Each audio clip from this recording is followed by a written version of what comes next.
It's been a while na nag-post ako ng video, and this time, since a Good Friday ngayon, tayong mga Katoliko, di po ba, bawal ang karne. Although yung asawa ko hindi naman siya Katoliko, siya Protestant, Methodist, kumbaga. Siyempre iba yung paniniwala nila sa paniniwala natin mga Katoliko. So, ginagalang naman niya yung ating paniniwala. So, this time, magluluto ako ng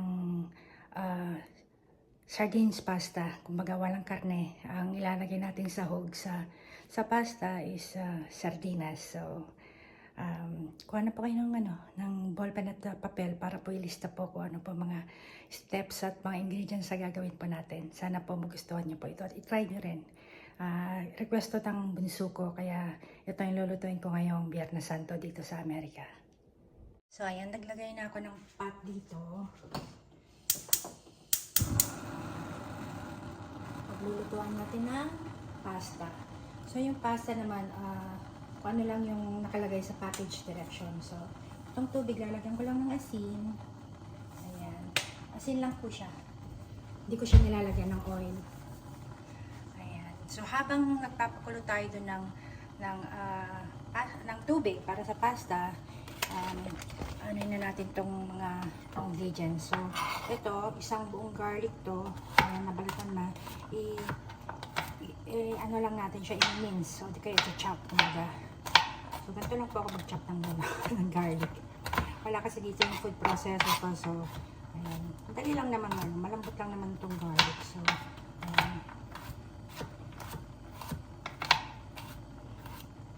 Chop lang natin itong garlic.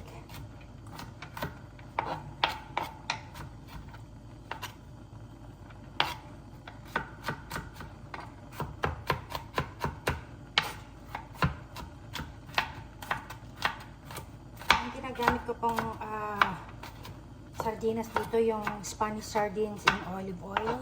Hindi po yung tomato sauce. Kaya lahat po nitong is oil-based pasta.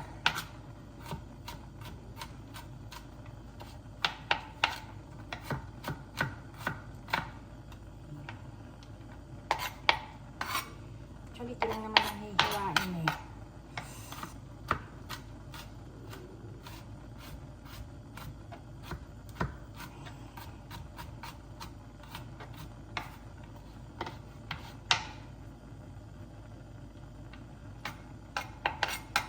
Ayan.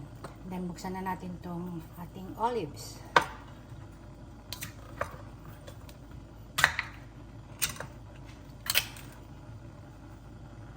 So, ayan. Kumuha ka ng cherry tomatoes at tinugasan ko na. And then, ito nga, buksan ko na rin tong ating black olives. At yung ginagamit nating sardinas, ito yung nabili ko. So, itong Wild Planet na wild sardines in extra virgin olive oil, lightly smoke. Ayan. So, kung yung nabili nyo meron siyang sili, kahit di na kayo maglagay ng red pepper flakes. So, ito yun. Maglalagay lang tayo ng konti. Kasi ayoko ng manghang. So, yan lang yung dahil walang walang sili tong sardinas na nabili ko. So, maglalagay lang tayo ng konting chili pepper. Ayan. Ayan, ready na yung ating tubig. So, ilalagay natin yung ating fettuccine.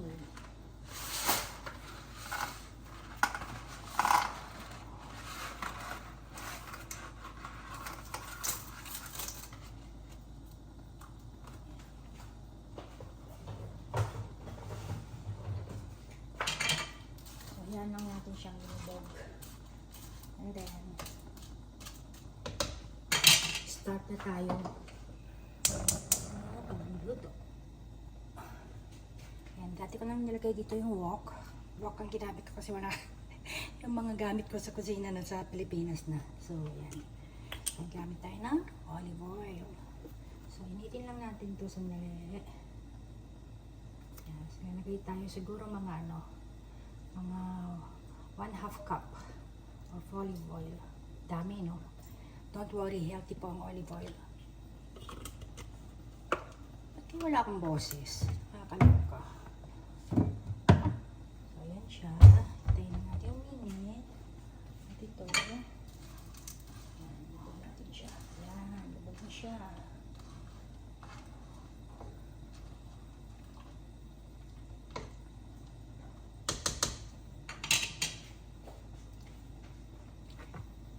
Ayan, kung makikita nyo, ang dami kong bawang na ano. Mahilig ako sa bawang. Para maglasa siya ng todo. So, ayan, lalagyan na natin siya.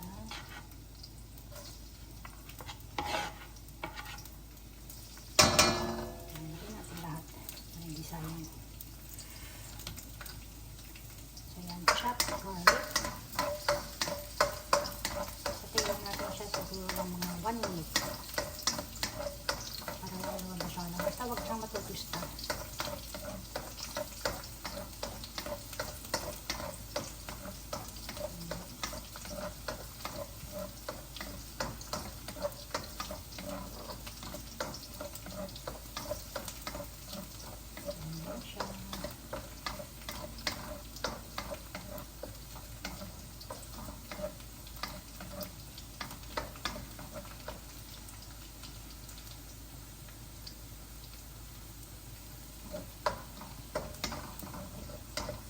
Pwede na to. Lalagyan ka natin ng ating sardines. Kasi.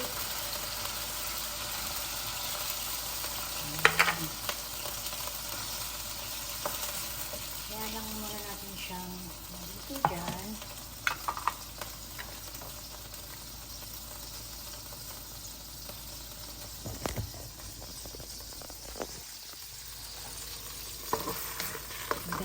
Durugin natin siya. Ayan. Hindi naman durog na durog. Dapat yung mayroon ka pa rin makukuhang bite. Dadalawa lang inabili ko ano, kulang pala yung sardinas na nabili ko. Ayan. Isang pack pa ba hindi yung fettuccine na ano. Ayan. Kaya lang natin muna siyang mag-simmer ng konti. Para maluto ng gusto yung sardinas, para mawala yung amoy at lasang lata niya, parang gano'n.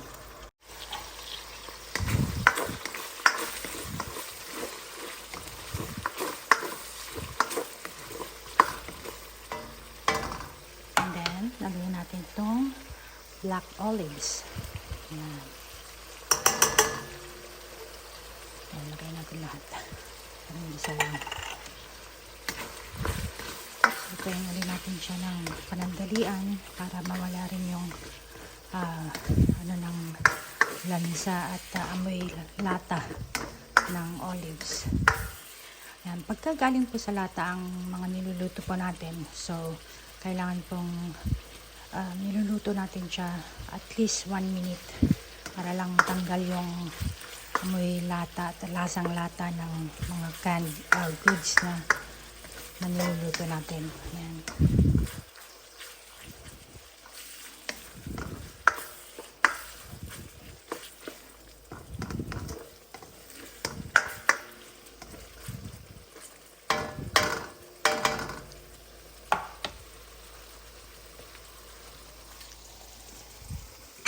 So ito yung ating pasta.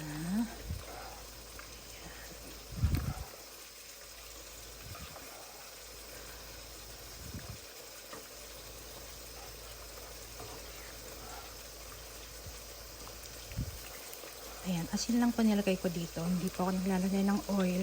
Hindi naman siya magdidikit-dikit eh. So, ayan. Noon pang nasa Pilipinas ako, habang wala akong ginagawa, naghahanap ako ng magagawa. So, dahil nga gusto kong ma-enhance yung pagluluto ko. Ma-enhance talaga, no? Hindi, mahilig ko talaga ako magluto. So, nag-aral po ako sa Henny Season ng Italian cooking, kumbaga fresh pasta workshop, kumbaga ganon. Yung teacher ko doon sa Henny Season School of Cooking nga, dun sa may Boni Serrano, Italiano talaga siya. Actually, nung napanood ko yung vlog ni Marvin Agustin, same kami ng teacher. Hindi ko lang matandaan yung pangalan kasi nga Italiano, hirap tandaan.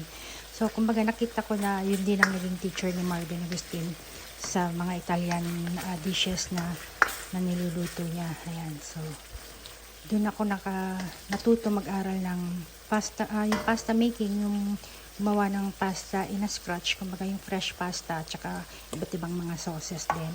Ayan, tapos yun nga, bahala ka ng mag-invento ng experiment.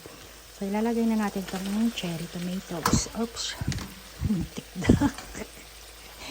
Ayan, kanin lang natin.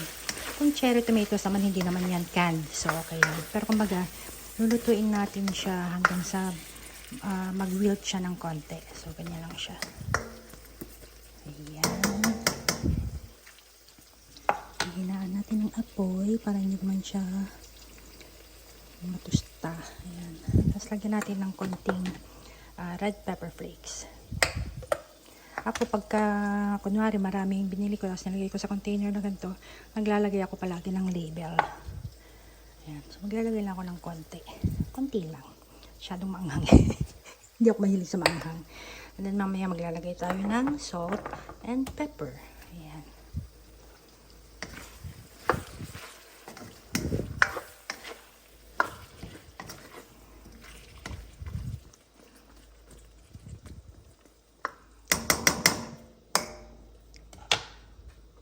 Five minutes later. So now, maglalagay tayo ng salt and pepper.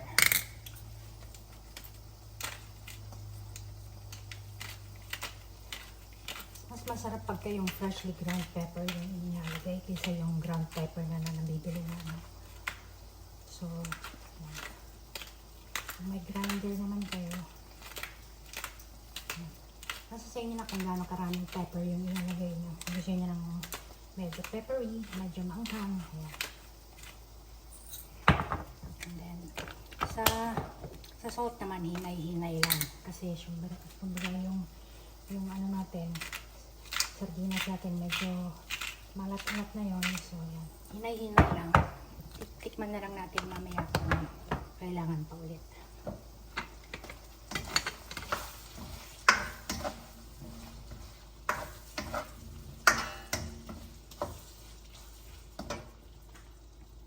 A few moments later. So, ready na yung ating pasta.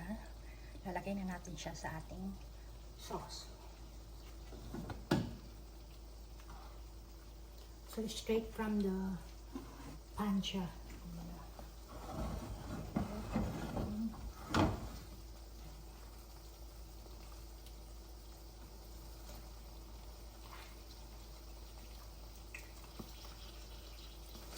So, ito ako nagluto. Hindi ko na siya dinidrain at hinugasan. Kumbaga, habang al dente siya, lagay mo na sa yung sauce.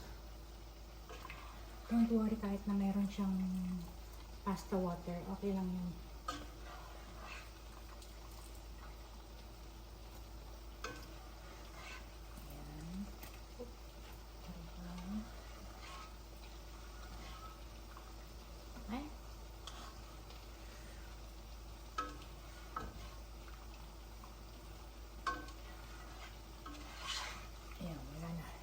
So, gawin na natin siya.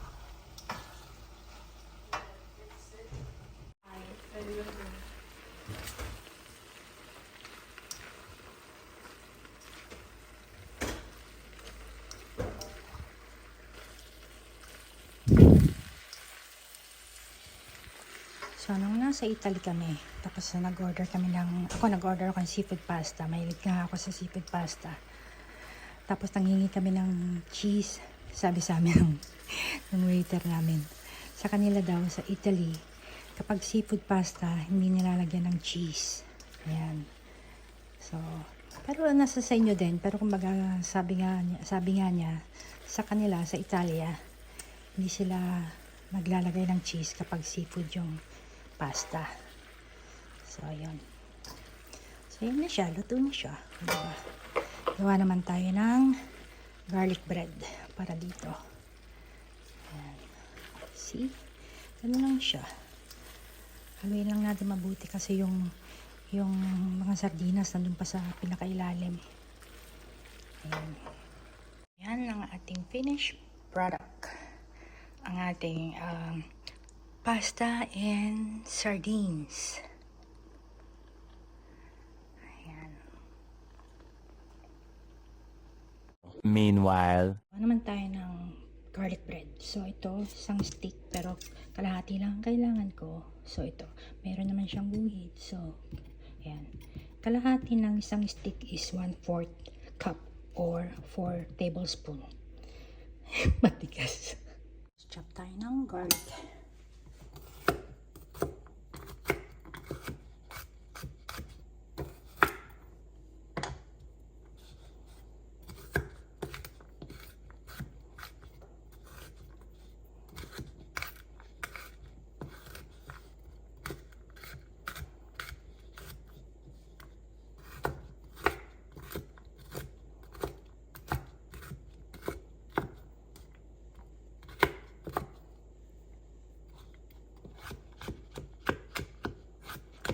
Yung iba, ginagamit garlic powder.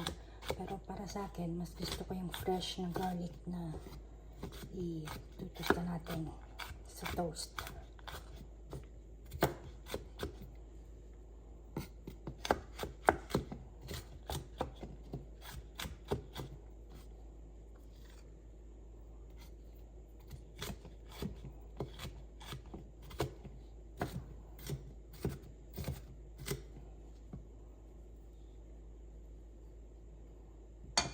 So, ano natin dito kalan?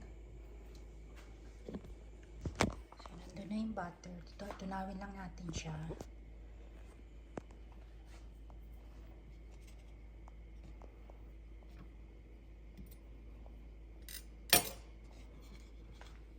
Lagyan natin yung ating tinadtad na bawang.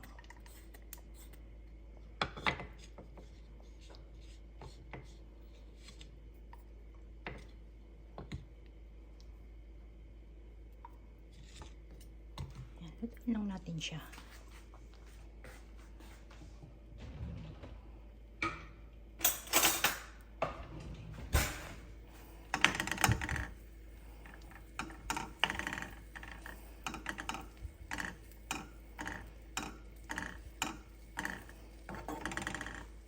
Kailangan natin yung apoy para hindi naman matusta ng mabuti yung bawang.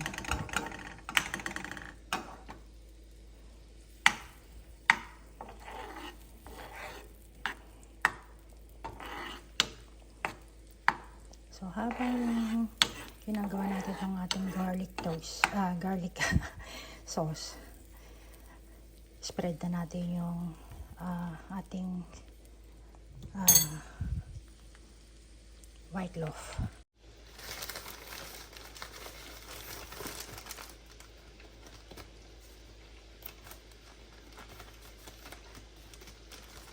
Kapag ka nang multitasking ka, kailangan din dapat tayo yung nakasalang kasi baka naman masunog.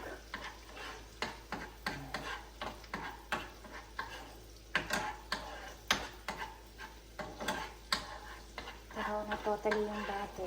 Pero ito lang natin yung bawang. Maluto pa ng konti yung bawang. Itong toast, spread na natin siya dito. So, yan. Apat lang ba? Gawin na natin yung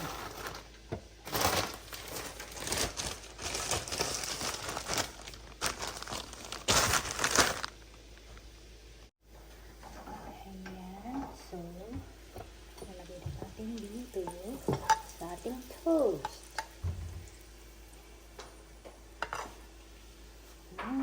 May naamoy.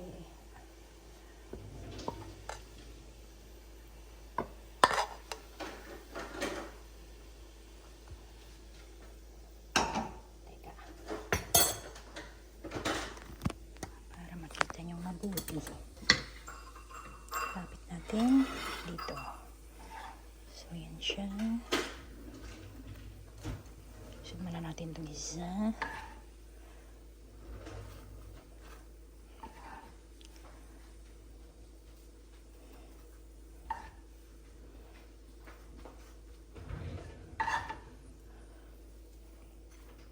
What you looking for? Some kind of whisk. It's here. I know, but I don't. Oh, it's on this, Well, yeah, there. I wanted like the electric one that you had. I don't have it, but I already ordered one. Okay, I don't know if it's just gonna spill or not. What are you making?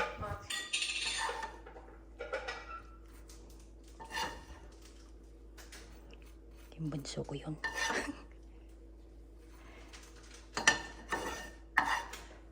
Or I could just blend it. Yep.